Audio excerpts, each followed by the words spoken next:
चंदन की बिंदी अपने पूरे अंग पे लगा रखी है। कटिकाछनी पहन करके हाथ में गेंद आदि रस्सी आदि लेकर के ठाकुर जी पहुंच गए नन्हे से कन्हैया। जैसे ही यमुना जी के तट पे पहुंचे तो यमुना के तट पे थी सुई, देख ली उनने नीलो नीलो से कुछ चमक रहा है। सुई ऊपर से झांक के देखने लगे कौन है, और जैसे ही वृषभानु नंदिनी ने अपने सुंदर सुकुमार नेत्रन से श्याम जी को निहारो है। हाँ, शूर श्याम देखत ही रीझे, देखते ही रिझ गए। री नेक्सी सी छोरी कौन की है? नेक्सी सी लाली खुद भी नेक्से सही है। कई बार छोटे छोटे बच्चों से पूछो, उसके सामने दूसरा छोटा बच्चा उससे 6-7 महीने छोटा, उससे पूछो ये कौन है? छोटा बेबी है। वो खुद भी छोटा बेबी है लेकिन वो दूसरे को भी छोटा बेबी बोलता है। ऐसे ही ठाकुर जी, अरे इतनी सुंदर सी इतनी छोटी सी कौन की लाली आ गई यहाँ पे? कैसी सुंदर है, बिल्कुल बड़े बड़े नेत्र हैं, यहाँ के रूरी को सो चंदन लगा रखो है, गौर वरण है, और गौर ड्रेसिंग सेंस कितना बढ़िया, गौर वरण पर नीले कपड़ा पहन के आई है। ऐसी सुंदर सुकुमारी अकेली कौन की छोरी है, कहां से आई है? सब मन में भाव प्रकट हो रहे थे। इतने में ही सूरदास जी ने एक और पद गा दिया। सूरदास जी पूछ रहे हैं एक और पद गाओ। बूझत श्याम कौन तू गोरी, बूझत श्याम कौन तू गोरी, बूझत श्याम कौन तू गोरी, बूझत श्याम कौन तू गोरी, बूझत श्याम कौन तू गोरी, बूझत श्याम कौन। देखो हम भागवत कथा के अभ्यासी वक्ता है ना, वहां इतने पद गा नहीं सकते। वहां तो एक आध पद गा दे दिल में तो बहुत बड़ी बात है, लेकिन 4 दिन मुझको खुली छूट मिली है, एक के बाद एक पद ही चलेंगे। क्योंकि देखो किशोरी जी को जानना हो, श्याम सुंदर की ब्रज की लीला में प्रवेश तो इनसे ही मिलेगो, इनके बिना नहीं मिलेगो। जैसे भागवत की कथा में श्लोक बहुत जरूरी है, ऐसे किशोरी जी के भाव में तो पद की विशेषता ज्यादा है। इन पदन को श्लोक से कम मत समझियो और चित्रण बनाओ अपने हृदय में। बूझत श्याम कौन तू गोरी, बूझत श्याम कौन तू गोरी, कहाँ रह काली है, कहाँ रह काली है, देखी नहीं कहूँ कर मैं गोरी, देखी नहीं कहूँ कर गोरी, देखी नहीं कहूँ मैं गोरी, देखी नहीं कहूँ मैं गोरी, बूझत श्याम कौन तू गोरी, बूझत श्याम गोरी। तुम्हारा घर कहाँ है? कौन की लाली हो तुम छोटी सी? तुम्हारे बाबा कौन है? कहाँ तुम्हारा घर है? मैंने कभी तुमको पहले तो देखो ना यहाँ ब्रजमंडल में, कहाँ से आई हो? मैं अपना परिचय तो दो। किशोरी जी बोली हम अपना परिचय दें? बोले हाँ। बोले देखो ब्रज में आवे को हमारा कोई काम ना है, हम तो यहाँ कभी आवे ना है, हम तो अपनी वृषभानु जी को हमारो घर है, वही में बहुत जगह वहीं खेलने, हम तो कभी आवे ना है, और हमें तो डर और लगे यहाँ आवे में। ठाकुर जी बोले क्यों डर क्यों लगे? बोले हमने सुनो एक चोर यहाँ रहे, सबन की चित्तन ने चुरा ले वे, माखन ने चुरा ले वे, जन कहा का चुराते हो गए। हमारे बरसाने में तो साफ कह रखी है कि भाई कोई भी माँ मत जाइयो वृंदावन की ओर, क्यों माँ चोर है, चोरी कर ले। किशोरी जी कह रही है काहे को हम व्रत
हमारे बाबा नु मना करिए, हमारी मैया नु मना करिए, माँ मत जाइयो एक चोर रहे। और मुझे तो लगो तुम ही वो चोर हो। जाय साहब के तुम्हारे नैन मटक रहे हैं ना, जाय साहब की तुम्हारी बातें तो यूं लग रहा है कि वो नंद को ढूंढा तुम ही तो ना हो कहीं। ठाकुर जी बोले ना ना ये सब कहा तुमसे कोई से गलत कह रही है, लोगन को काम ही है कोई अच्छो करवे जावे बाकी पीछे पड़ जावे। और तुम बताओ मैंने तुम्हारो कुछ चुराया? देख लो पहले ही कछु ना चुराया ना तो फिर लोगन की बातों में क्यों आ रही हो? हमने तुम्हारो कछु नहीं चुराया तो फिर हमें चोर मत समझो। तुमरो कहा चोरी हमने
पूछते आई तुम्हारे बाबा कौन है, तुम्हारा नाम कहाँ है?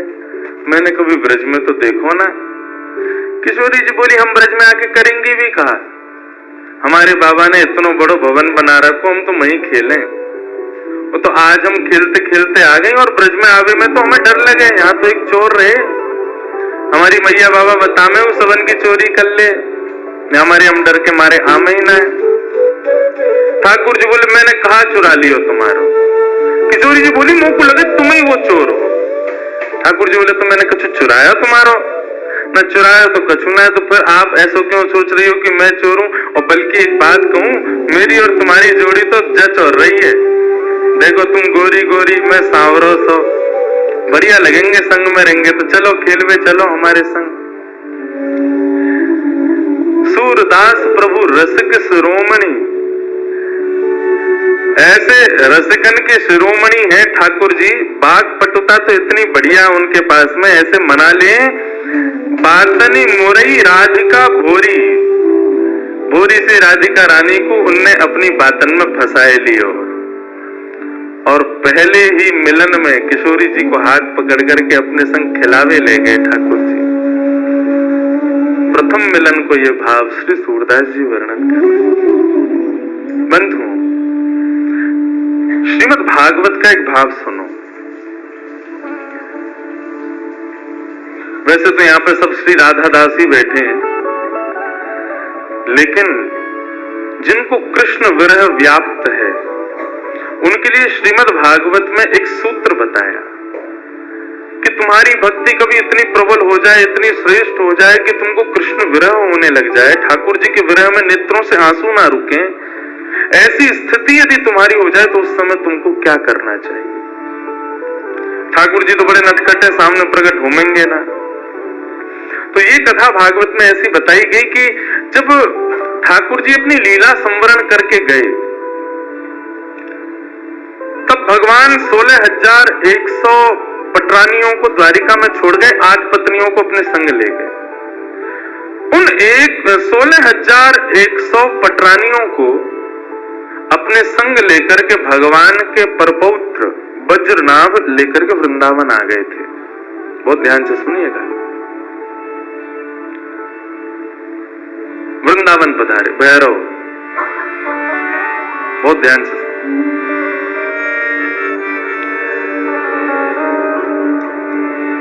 हाँ, ये थोड़ा सा मिजाज बनाने के लिए बीच बीच में चलता रहेगा, कभी भैरव, कभी भीम पलासी, कभी ये कभी वो। किशोरी जी संगीत की अधिष्ठात्री, कल रात की चर्चा में यही आया। अच्छा, एक भाव बताऊं, ठाकुर जी का और किशोरी जी का दोनों का परस्पर प्रेम जब कहें या सुने, उस समय राग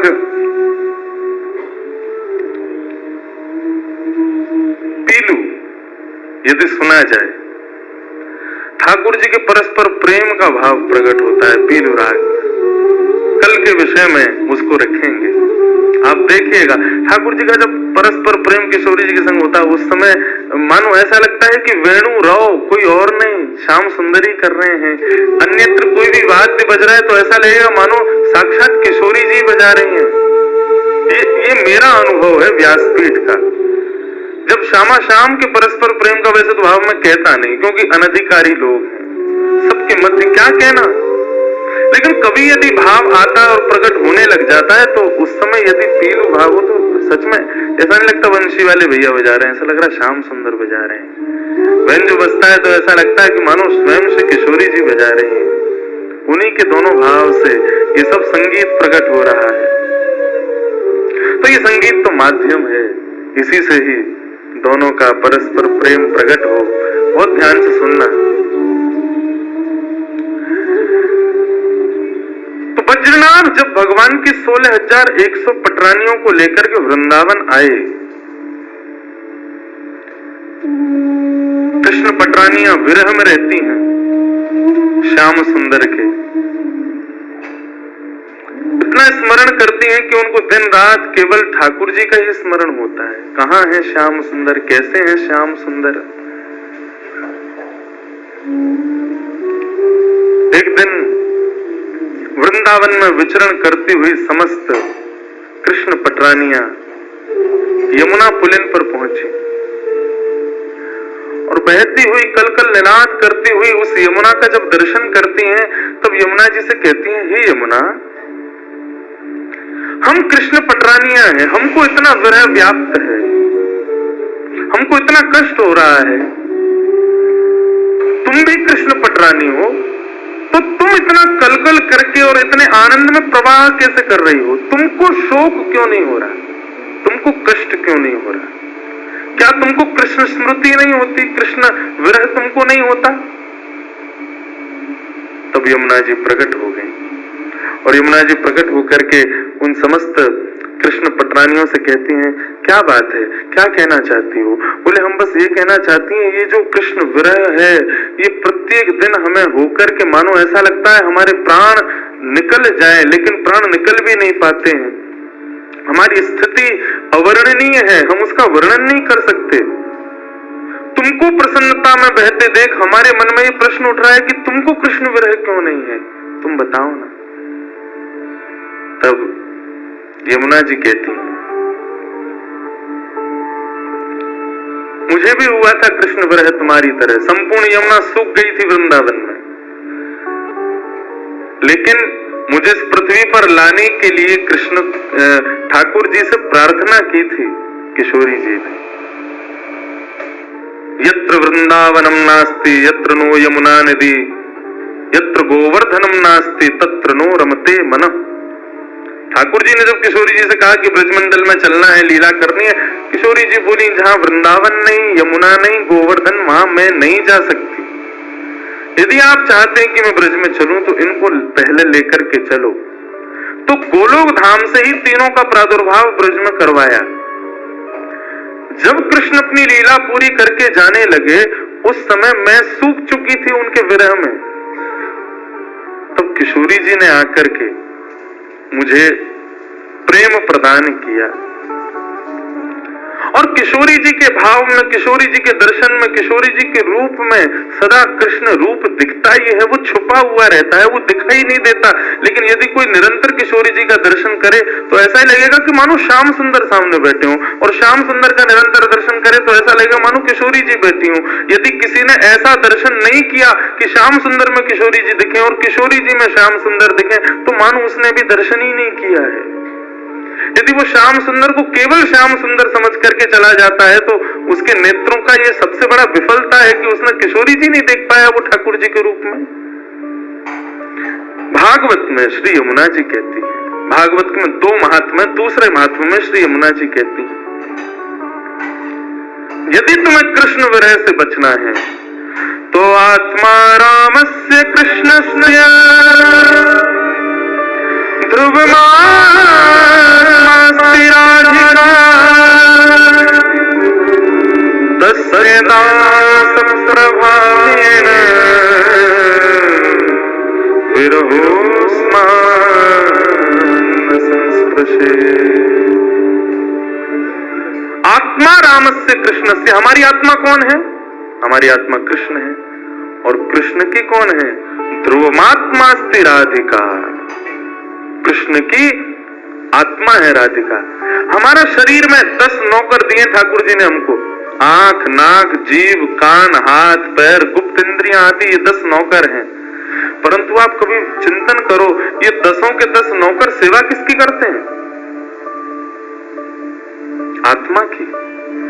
आत्मा को जो चाहिए 10 के 10 उसके सामने प्रस्तुत करते हैं। आंख कहते हैं ऐसा दृश्य दिखाओ, तुरंत हम भाग दौड़ करते हैं, पैसे कमाते हैं, फ्लाइट पकड़ते हैं उस दृश्य को दिखाने के लिए। उससे होता क्या? बहुत अच्छा लग रहा है। किसको लग रहा है? आत्मा को लग रहा है। मुझे तो रसगुल्ला खाना है। क्यों खाना है? किसको अच्छा लगेगा?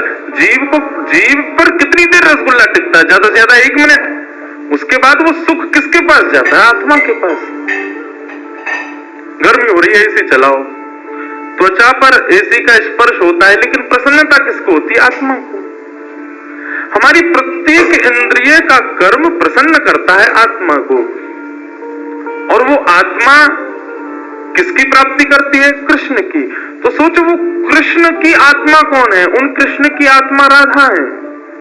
हमारी आत्मा कृष्ण, कृष्ण की आत्मा राधा। मतलब जिस प्रकार हमारा शरीर पूरे दिन सेवा में लगा रहता है हमारी आत्मा की प्रसन्नता में, ऐसे कन्हैया लगे रहते हैं किशोरी जी की प्रसन्नता में, पूरे दिन उनकी सेवा में। तो तस्य दास प्रभावेण, गलती कर रही हो, श्याम सुंदर के चरण छोड़ो, बहुत एविल आदमी है, पूरे दिन एक पता नहीं ना जाने किस गुमान में रहता है। यमुना जी कह रही है, बोले उनका दासत्व छोड़ो, तो बोले वो जिसके दासत्व में रहते हैं उन किशोरी जी की शरण में जाओ। तस्य दास प्रभावेण विरहोस्मान न संस्पृशेत, तुम जैसे किशोरी जी की शरण में जाओगे तुमको विरह नहीं होगा। क्यों? श्याम जिनके चरण, कभी भी तुम्हारी इच्छा हो श्याम सुंदर का दर्शन करना है, किशोरी जी से न प्रार्थना करनी हो, लाडली जी ने कन्हैया को दर्शन करना, बोले कृष्ण का का शब्द उच्चारण करती है राधा रानी, इतने में तो कन्हैया सामने होते हैं। इसलिए उनके दास बन जाओ, तुमको विरह कभी नहीं होगा। विरहोस्मान न संस्पृशेत। हमारे ब्रज के भक्त हुए कृष्णदास, नित्य ठाकुर जी को माला पहनाते थे अपने हाथ से। महाभारत में अनुशासन पर्व में भीष्म पितामह कहते हैं कि यदि कोई व्यक्ति 12 वर्ष तक बिना नागा किए एक नियम का पालन करे तो 12 वर्ष के उस नियम का प्रभाव ये होगा, जिस देव को चाहेगा, जिस ब्रह्म को चाहेगा, जिस रूप को चाहेगा अपने सामने प्रकट कर सकता है। आज भी ये संभव है, लेकिन याद रहे एक दिन भी वो नियम टूटना नहीं चाहिए। ये भाव उन महात्मा ने सुना, कृष्णदास जी ने, मुझे बहुत प्रिय है कृष्णदास जी का भाव। उन्होंने एक ही सेवा अपना ली, जब कथा में सुनकर के गए कि 12 वर्ष तक कोई नियम अपना लिया जाए और 12 वर्ष तक उसको बेनागा पूर्ण किया जाए, तो 12 वर्ष के बाद जिस देव को चाहोगे, जैसे चाहोगे वैसे उसका दर्शन हो सकता है। तो नित्य माला बनाते थे अपनी कुटिया में, और नित्य माला बना करके नंद गांव में, नंद भवन में ऊपर जाकर के कन्हैया को अपने हाथ से पहनाते थे। और उनका भाव केवल इतना था, कन्हैया मैं ये नियम इसलिए अपना रहा हूं कि मैं चाहता हूं जिस दिन 12 वर्ष पूरे हों, 13वें वर्ष का पहला दिन प्रारंभ हो, उस दिन मैं ना आऊं, मेरा कन्हैया मेरे कुटिया पर आए, मैं वही माला पहनाऊंगा। मेरा बस यही नियम है। नित्य ठाकुर जी को माला पहनाते, और माला पहनाने के बाद में कन्हैया के कान में बोलते, लाला 2 साल हो गए, केवल 10 साल रह गए।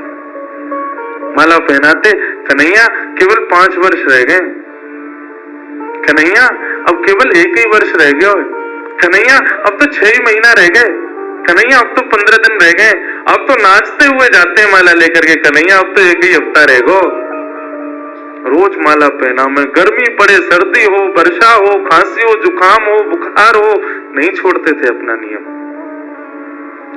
आज विश्राम दिवस, 12वां वर्ष का अंतिम दिन, ठाकुर जी के सन्मुख गए, माला गले में धराई, लाला सेवा पूर्ण भई अब मोरी, अब मेरी सेवा पूर्ण, प्रतीक्षा करूंगा, कल 13वें वर्ष को पहला दिन है, तू आइयो, तेरे काजे देख 56 भोग बनाऊंगो, तेरे काजे बढ़िया जो है माला बना के रखूंगो, एक सेज सजा के रखूंगो, न एक देर पहुंच जाइयो मेरे पास, न एक मोसो बतिया लियो, और लाला तू को जितना समय मिले तू उतनी देर को आइयो, लेकिन आ जाइयो।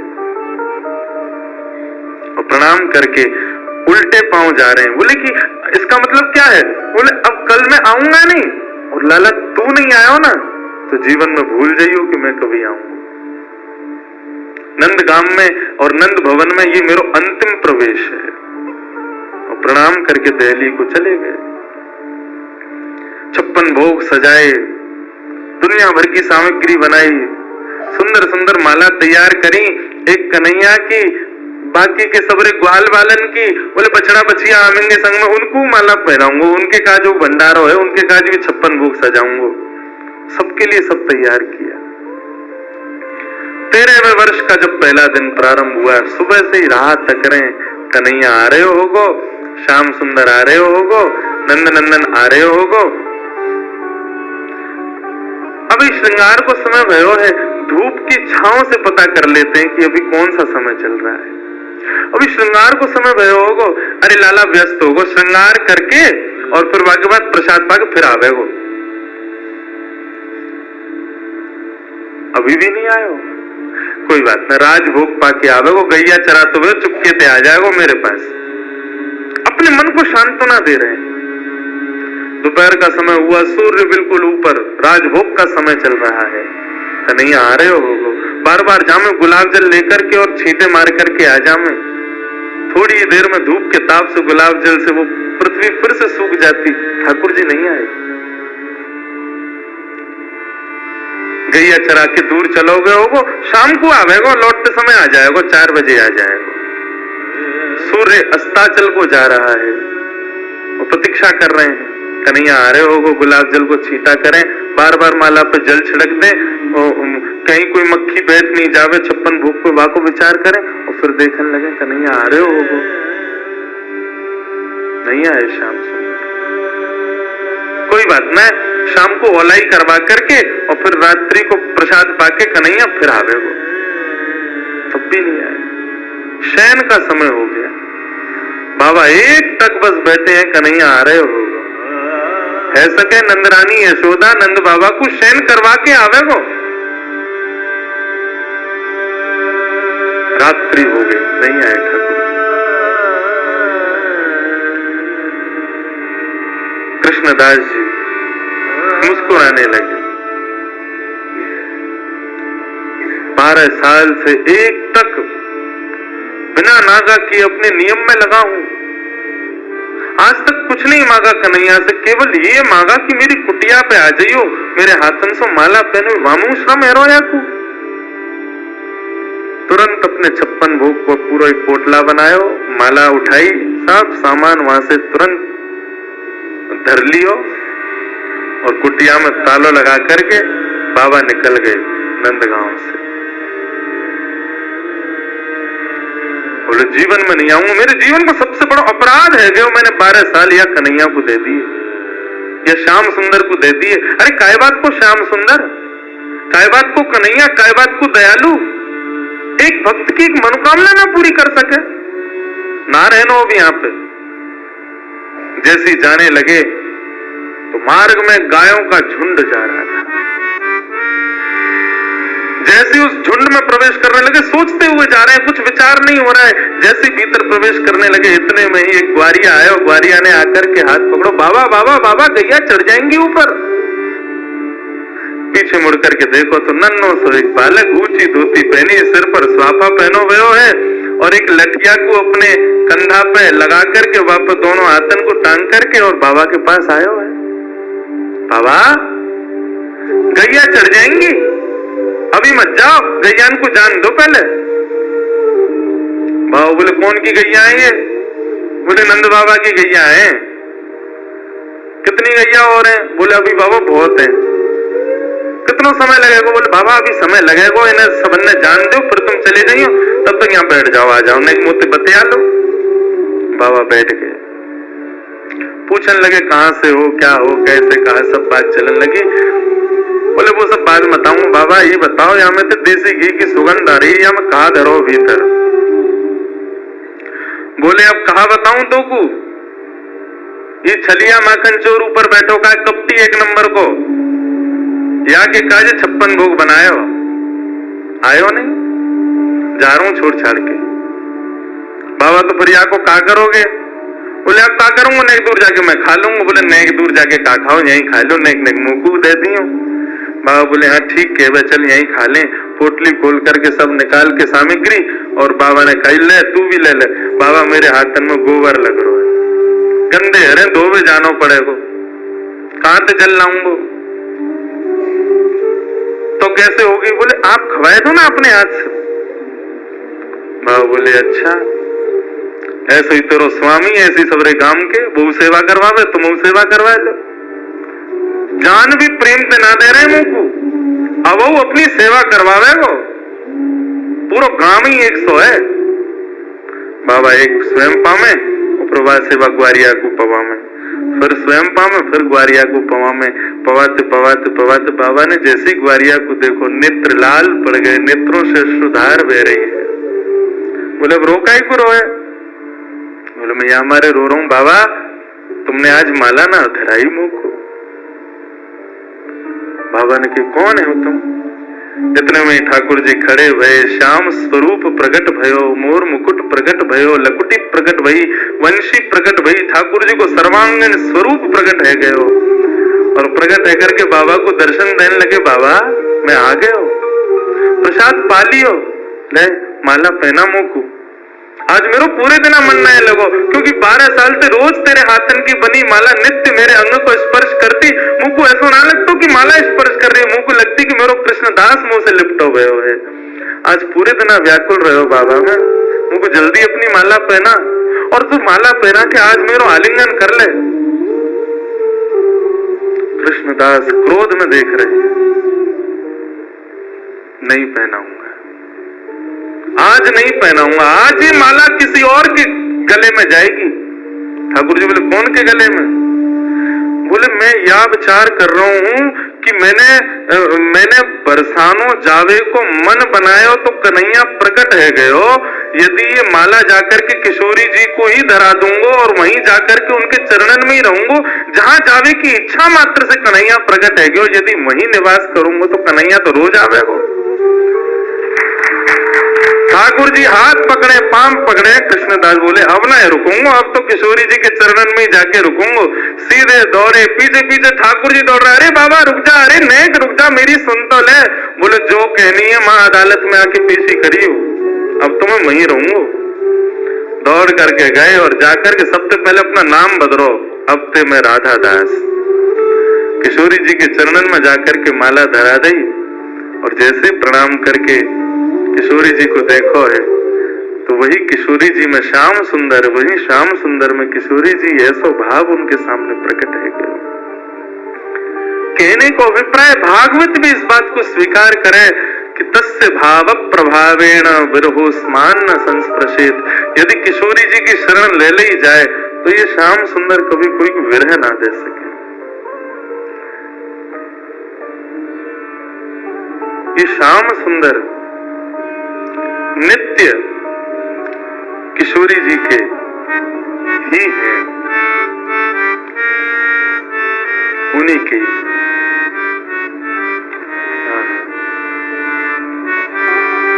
ऐसे किशोरी जी को हम बारंबार प्रणाम करें, बारंबार वंदन करें, वो हम पे कृपा करें।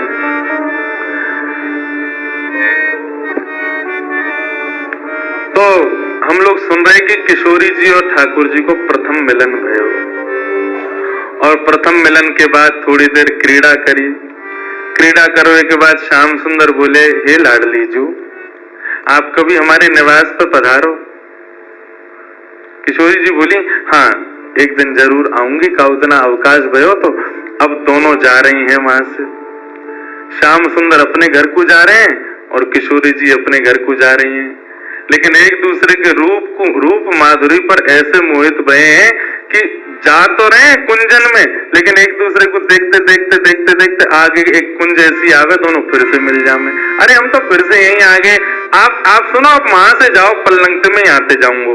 दोनों एक दूसरे रास्ता भटक करके जामे, लेकिन आगे आकर के फिर मिल जामे। किशोरी जी बोली अब एक काम करो, मैं यहीं खड़ी हूँ, पहले तुम जाओ। किशोरी जी ठाकुर जी के नाम मैं खड़ू, पहले तुम जाओ यहाँ से, फिर जाएंगे। ऐसे करते करते पूरा दिन व्यतीत है गयो, ना किशोरी जी जामे ना श्याम सुंदर जामे। दोनों को मन रहे कि हम दोनों संग ही निवास करें, संग ही विराजें, संग में ही आनंद करें। ऐसा भाव हमारे ब्रज में एक बहुत सुंदर भाव गाते हैं किशोरी जी के। सुंदर या भाव यही भाव को प्रस्तुत करें हमारे ब्रज की भाषा में। कैसे करें? अजीब शुभानु की लली, अजीब शुभानु की लली, या सावरियों ने रो लगा वृषभानु की लली सांवरिया सुनहरा लगाए के चली अजी वृषभानु की लली सांवरिया सुनहरा लगाए के चली अजी वृषभानु की लली सांवरिया सुनहरा लगाए के चली अजी वृषभानु की लली सांवरिया सुनहरा लगाए के चली अजी वृषभानु की लली सांवरिया सुनहरा लगाए के चली हनुमंदरी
ठाकुर जी को, अयो रे अहीर के तू हमरी गली, कभी हमारे बरसाने अयो चंदन छिड़कू लाला तेरी पगड़ी, तू आवेगो तो मैं चंदन छिड़कूंगी, चंदन छिड़कवे को मतलब तेरा बहुत सम्मान करूंगी।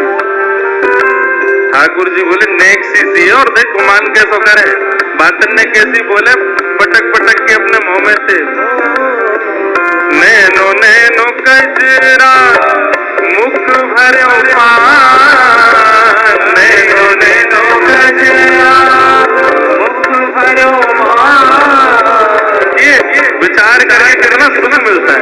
नन्ही सी किशोरी जी है, कुछ ज्यादा किशोरी जी श्रृंगार में रुचि ना रखें। किशोरी जी के जितने भी पद सुने, जितने भी भाव देखे, किशोरी जी के श्रृंगार का वर्णन हमेशा ऐसे किया कि किशोरी जी बहुत हल्कों से श्रृंगार करें। ठाकुर जी कह रहे हैं कैसी देख गुमान कर रही है, मुंह में पान भरो हुए और नैने नैने कजरा लगाया, बिल्कुल हल्को सो कजरा। हाँ नैनो नैनो कजरा मुख भरो पान, नैनो नैनो कजरा